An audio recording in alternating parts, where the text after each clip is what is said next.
No matter your age, your plan for retirement can start today. From the News Channel 5 Network, this is the Retirement Report.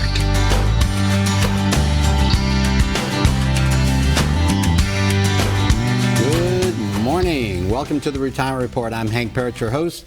We're going to be talking, of course, a little bit about investing this morning to start out, and then we're going to talk some about estate planning and some other retirement topics we're going to get into. But first, of course, with all the volatility in the stock market, I know I've had some calls. Now, most of my clients, give them credit. They understand the market. We set proper expectations, and when we set up a portfolio, we're designing this portfolio using the principles of modern portfolio theory to minimize the volatility in market downturns. Now, that doesn't mean it eliminates it, and when you have this type of volatility where we've seen 10% drops in a day and point drops that are, crazy, 2,000 points. I mean, the last time, 1987, it was actually a bigger percentage drop, but about a 500 point back then in a one-day drop, and that freaked everybody out. And of course, it didn't last that long, and it bounced right back again. And that's what I want to do this morning is start out with giving a little perspective here. All right, this is not the first. The coronavirus is not the first pandemic we've been through, not by a long shot. In fact, I'm going to share with you some research. This piece, in fact, from Virtue Capital, one of our money manager, and it gets into showing different pandemics over time, over the last 20 years, for instance. And let me share some of these statistics with you. In particular, if we go back to SARS, which was in April of '03, the market, now here's the thing to understand. So did the market really react to that? If you think about '03 in that time frame, that was basically about the end of the bear market we had from 2000 through 2002. So actually the market was starting on an upswing, and SARS did not slow that down. Okay, we went in '03 from 2000 through 2002, the market dropped 46%. And then starting in '03, the market started up, and even with SARS, there was in fact a bit of a drop, and then it went on. And in fact, over the next 5 years, we saw a big jump in the market, gains regained from that 46% loss, almost 100% gains, in fact, over that next 5-year period. Of course, then we had the financial crisis, right? And again, it's the economy. Right? If you go back to 2000 to 2002, right, what happened then? 9/11 was one thing that happened. And it's kind of interesting if you think about it. There are a lot of correlations, even though different causes. So back in 9/11, after that horrific event, we all remember where we were. I happened to be on vacation in Florida, and like everyone, I was fixated to my TV screen, just what does this mean, and the horror of it, and the financial center that it's attacking and everything, right? But later in the day, we got hungry, and it was time to go out to dinner, right? And you go to a restaurant, and you're buying the food that you're getting, and all the products and services that go around that. These are all being supplied by people that work for companies, and those companies, right, represent the stocks that we're investing in. And on the way back, we stop and get gas in the car, and that's right, gas, oil, and what that represents, again, we're spending our money. Life goes on. We stop at the grocery store. Think of all the companies there that are represented, Johnson & Johnson, all the different, and medicine, and all the things that you purchase on a day-to-day basis. Life goes on, these things, even in these horrific events, right, we do recover from these.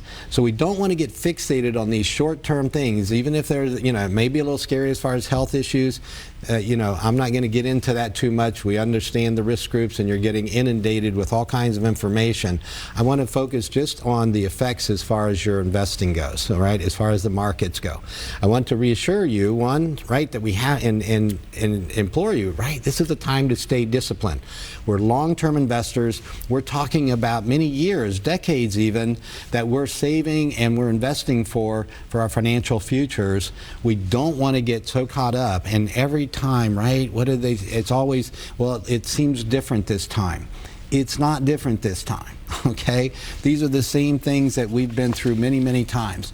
So as I mentioned with 9/11 as an example, during that horrific time, what happened? right? Did anyone want to get on an airplane at that time? No, we were scared, right? No one wanted to get on a plane and go anywhere. We're going to have staycation. We're going to stay home, right? We're going to stay close to family.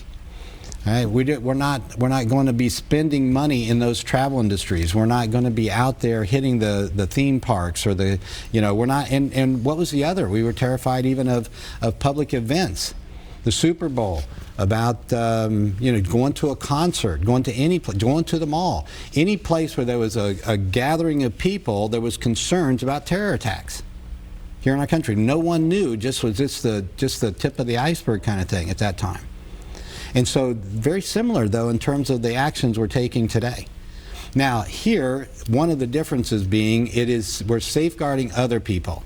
So by avoiding these events and saying, I'm not as concerned about it, most of these cases are really mild, whatever your view of this is, we still have to be thinking of the at-risk population, and we want to have good habits to help the last thing we want to do would be, just like, for that matter, it's the same thing about worrying about the flu every year.